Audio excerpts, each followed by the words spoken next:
Hello everyone. Today we're going to dive into a historic battle of the Byzantine Empire, the Battle of Manzikert in 1071. Before we start exploring this story, don't forget to hit the subscribe button and turn on notifications so you won't miss the upcoming videos. And now, let's begin. The Byzantine Empire, once the last shining glory of ancient Rome, entered the 11th century with increasingly evident cracks.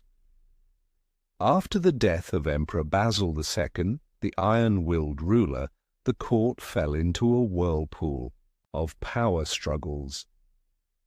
Noble factions fought incessantly. Those who ascended the throne were often mere puppets of palace intrigues or military powers.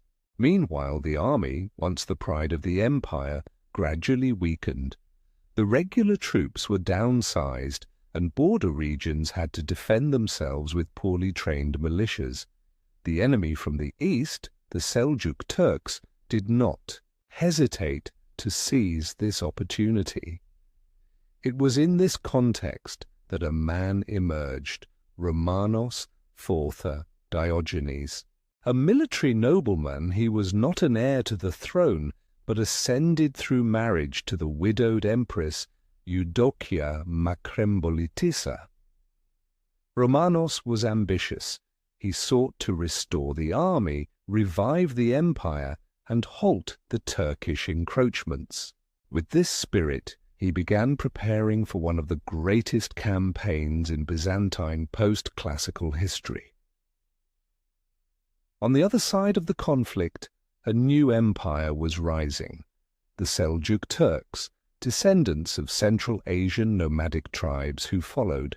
Islam had just emerged from a chaotic founding period to become a formidable force.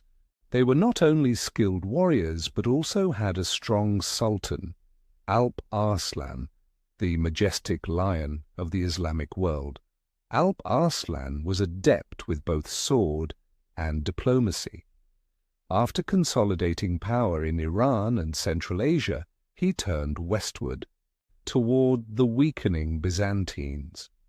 From 1068 to 1070, the Seljuks carried out a series of raids into Armenia and Cappadocia, spreading terror among the populace. Although they had no intention yet of launching a full-scale war, their presence in the borderlands directly threatened the heart of Anatolia, the agricultural, military, and population center of Byzantium.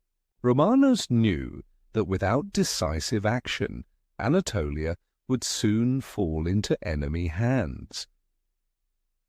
In spring 1071, Emperor Romanos IV decided to launch a large-scale military campaign to deliver a decisive blow to the Seljuks and reaffirm Byzantine control over eastern Anatolia's frontier. He gathered a massive army, estimated between 40,000 and 70,000 soldiers, an impressive number for the era. Romanos's forces were a diverse collection: regular troops from the provinces of Thrace and Macedonia, Norman and Frankish mercenaries, Turkish and Armenian mercenaries, along with local militias. However, this diversity proved a double-edged sword. Lack of unity, language barriers, and divided loyalties made the command structure chaotic. Romanos decided to advance toward Manzikert, a strategic fortress near Lake Van recently captured by the Seljuks. On the march, he split his army into two large wings. One moved to Manzikert itself, while the other, under General Joseph Tarchanaiotes, was sent to capture the nearby fortress of Kliat, a fatal mistake. Tarchanaiotes never reached the rendezvous point. It is unclear whether he was ambushed, lost, or simply deserted. But the disappearance of this wing left Romanos completely isolated. Meanwhile, Alp Arslan, who was occupied with affairs in Egypt, received news of Romanos's advance eastward.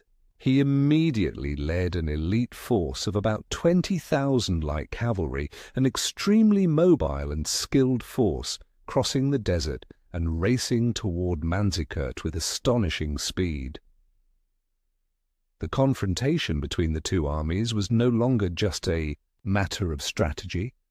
It became a fateful contest of pride, arrogance, and cunning between two commanders. Everything was heading toward an irreversible turning point.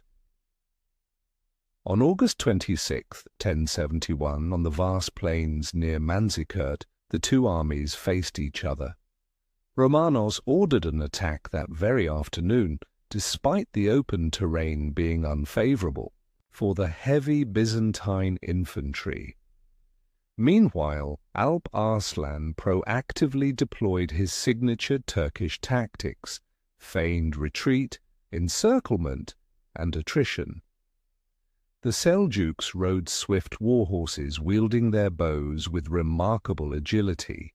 They showered the Byzantines with volleys of arrows and then quickly withdrew, forcing the Byzantine formations into a relentless and disorganized chase.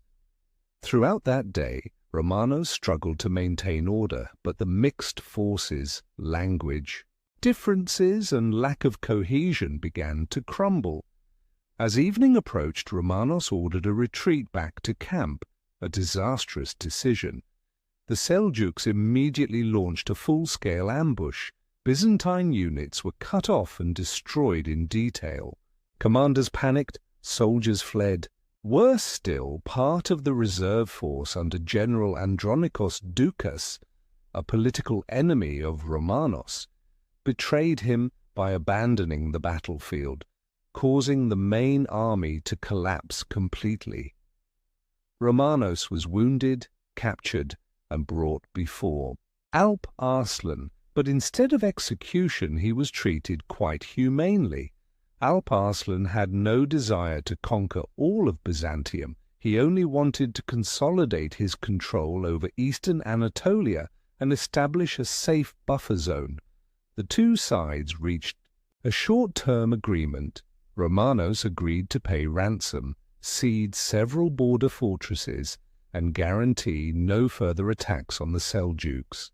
Romanos was released, and that's when the real tragedy began. Upon returning to Constantinople, he was not welcomed as a courageous emperor who had fought on the battlefield, but was seen as a failure, a scapegoat, and most importantly, a powerless figure. The Doukas family, those who betrayed him at Manzikert, quickly seized control of the court. A new emperor was installed, and Romanos was arrested, imprisoned in a monastery, and eventually blinded, a brutal punishment. Less than a year later, he died from infected wounds, leaving behind a disordered and directionless empire. His death marked the end of hopes for a Byzantine revival along classical lines. Betrayal from within, more than enemies from outside, had killed the last emperor who truly took up the sword to defend the empire. The Battle of Manzikert was not only a military defeat, but also the overture to a prolonged tragedy. The massive Turkish invasion, the loss of control over Anatolia, and ultimately the demise of the Eastern Roman Empire. And today's story ends here. Thank you for joining us on this journey through history.